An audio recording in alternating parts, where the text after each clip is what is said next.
भोजपुरी बोले वाला से इतना नफरत का है, भोजपुरी बोले वाला से इतना घृणा का है और भोजपुरी बोलला में इतना शर्म का है। एक सिर्फ और सिर्फ एक ही वजह बा, भोजपुरी में अश्लीलता गाना, भोजपुरी में अश्लील गाना के वजह से भोजपुरी बोले वाला समाज के घृणा के नजर से देखल जाला। भोजपुरी में जब तक भी कोनो गाना में 50 बार ढोड़ी चोली के नाम ना लिए सन, तब तक भोजपुरी के कोनो गाना हिटे ना हुई। और हाँ, भोजपुरी बोले वाला समाज से इतना ज्यादा नफरत होला, एक मेन उदाहरण यह बात देख ला। मलयालम में पढ़ाई होला, तेलुगु में पढ़ाई होला, तमिल में पढ़ाई होला, मराठी में पढ़ाई होला, यहाँ तक उर्दू में पढ़ाई होला, हिंदी में पढ़ाई होला, इंग्लिश में पढ़ाई होला, लेकिन भोजपुरी में एक भी पुस्तक का नाम बता दा। भोजपुरी में एक भी पुस्तक ना बा, ना ही भोजपुरी में कोनो पढ़ाई होला, जबकि भोजपुरी बोले वाला आबादी इंडिया में सबसे ज्यादा बा।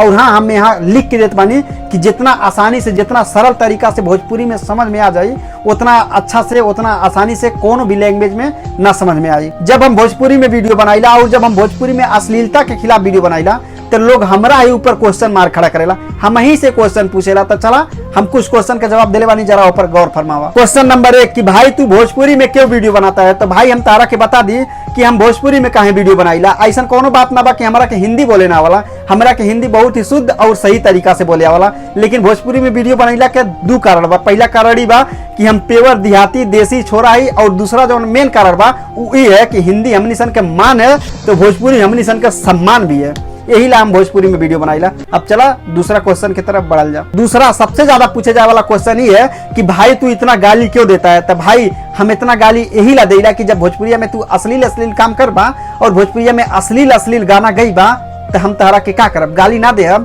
तो थाली में कपूर बार के तहार आरती ना उतारब।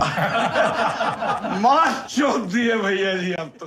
क्वेश्चन नंबर 3 बहुत ही इंटरेस्टिंग क्वेश्चन बा। क्वेश्चन ही है कि भाई तुम्हारे घर वाले तुम्हारा वीडियो नहीं देखते हैं क्या? तो भाई हम तहरा के बता दी कि हमारे घर वाले के साथ साथ हमारे गांव वाले भी हमारे वीडियो देखे ना, और सबके पता बा कि हम जौन भी वीडियो बनाइला वो अश्लीलता के खिलाफ बनाइला। भोजपुरिया में जौन अश्लील काम करता है, भोजपुरिया समाज के जौन गंदा करता है, हम सिर्फ और सिर्फ उन्हीं के खिलाफ वीडियो बनाइला। और हाँ, हमार कंपेयर हमारे घर वाले मनीष पत्रकार से करने का है कि हमारा नाम भी मनीष ही है, और मनीष पत्रकार का मेन काम रहा दोगला नेता के साथ साथ घुसखोर इंजीनियर के रिलाई कैल। वही तरह से हमार मेन काम बा जौन भोजपुरिया में अश्लील गाना गावे वाला बाटे, अश्लील जौन लेखक बाटे और अश्लील वीडियो बनवाए वाला प्रोड्यूसर, उन्हीं सन के रिलाई कैल है।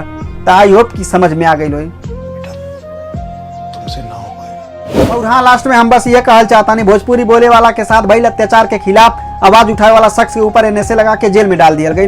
हाँ, वही शख्स के बारे में बात करता नहीं। तमिलनाडु में भइल बिहारी मजदूरों के साथ अत्याचार के खिलाफ आवाज उठाए वाला मनीष पत्रकार के ऊपर एनएसए लगा के जेल में डाल दिया गई और भोजपुरी बोले वाला के, भोजपुरी समाज के दबा दिया गई। तो हमने सन ये उम्मीद करता नहीं जहिया मनीष पत्रकार जेल से बाहर रही है, सच तक वाला माइक पकड़ी है और दोगला नेतन के गांव में डाल के रेलाई स्टार्ट करी है। और हाँ, यही शब्द के साथ हम वीडियो के ही समाप्त करता नहीं। अगर जो वीडियो अच्छा लगा हो तो वीडियो के लाइक करिए और चैनल के सब्सक्राइब करके बेल आइकन के प्रेस कर लिया। फिर मिलेगी और नेक्स्ट वीडियो में, तब तक के लिए बाय बाय।